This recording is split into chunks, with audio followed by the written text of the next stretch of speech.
Welcome back to my YouTube channel टिज क्यापकटमा हजुरलाई स्वागत छ। सो भिडियोको प्रिभ्यू त हेर्नु नै भयो होला। सो हजुरहरूले पनि यस खालको भिडियो सजिलोसँग बनाउन सक्नुहुन्छ। यस खालको भिडियो बनाउनको लागि चाहिँ क्यापकट चाहिँ इन्स्टल गर्नुपर्छ र टिकटकमा धेरै रहेको छ ट्रेन्ड। सो क्यापकटमै क्लिक गर्नु होला। सो गाइजहरू चाहिँ स्किप नगरिकन हेर्नु होला। सो न्यू प्रोजेक्टमा क्लिक गर्नु होला। क्लिक गरिसकेपछि चाहिँ हामीले चाहिँ भिडियोमा जानुपर्ने हुन्छ। वाइट क्लासको हजुरलाई लिङ्क डिस्क्रिप्सनमा राखिदिन्छ अगाडिको भिडियो क्लिप। सो सिलेक्ट गर्नु होला र एड गर्नु होला।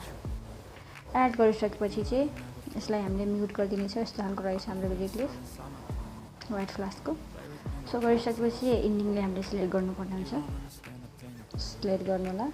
डिलिट अप्सनमा क्लिक गरेर डिलिट गरिदिनु होला। गरिसकेपछि चाहिँ हामीले फर्मेट दिनुपर्ने हुन्छ। स्लाइड गर्नु होला।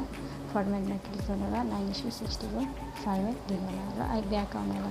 आइसकेपछि चाहिँ हामीले अब यहाँनिर वाइट कलरको बक्स रहेछ प्लसको, त्यसमा क्लिक गर्नु होला। क्लिक गरिसकेपछि फोटोमा जानु होला र आफ्नो टोटल 4वटा फोटो सिलेक्ट गर्नुपर्ने हुन्छ।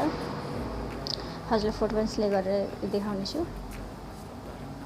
सो यहाँ देख्न सक्नुहुन्छ 2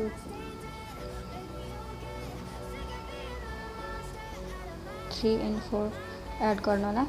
एड गरिसकेपछि फोटोलाई क्लिक गरेर 2 फिङ्गर गर्दा जुम गरेर फिट गर्नु होला। फेरि एड गरेर क्लिक गरेर 2 फिङ्गर गर्दा चाहिँ जुम गर्नु होला। फेरि फोटोमा क्लिक गरेर 2 फिङ्गर गर्दा चाहिँ जुम गर्नु होला। फेरि फोटोमा क्लिक गरेर 2 फिङ्गर गर्दा चाहिँ जुम गर्नु होला।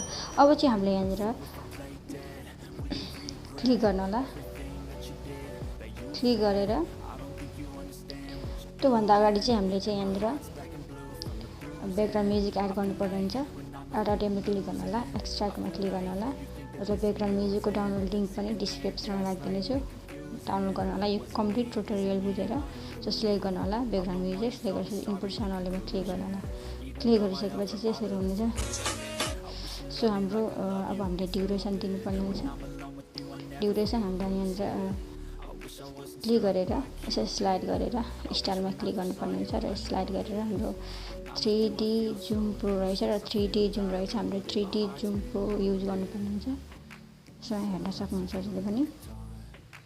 सो गाइज अब हामीले चाहिँ यहाँनिर फोटोमा क्लिक गरेर स्लाइड गर्नु होला र स्टाइलमा क्लिक गर्नु होला र यहाँ 3D जुममा क्लिक गर्नु होला। हाम्रो 3D जुम प्रो चाहिँ नलिनु होला। 3D जुम प्रो चाहिँ लिनु होला। 3D जुम चाहिँ नलिनु होला। 3D जुम प्रोमा क्लिक गर्नु होला।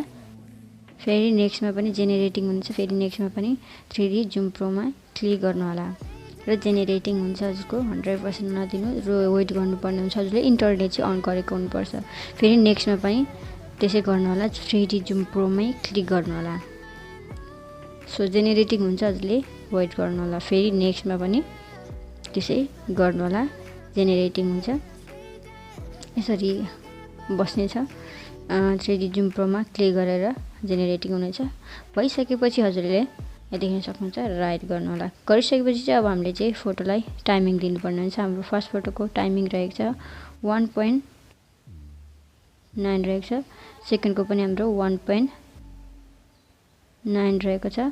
थर्डको पनि हाम्रो 1.9 रहेको छ र फोर्थको हाम्रो 2.0 रहेको छ।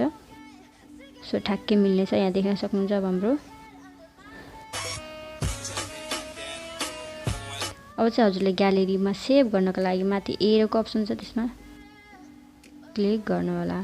सो गाइजहरू thank you so much. Next भिडियोमा भेटौँला अब हामी।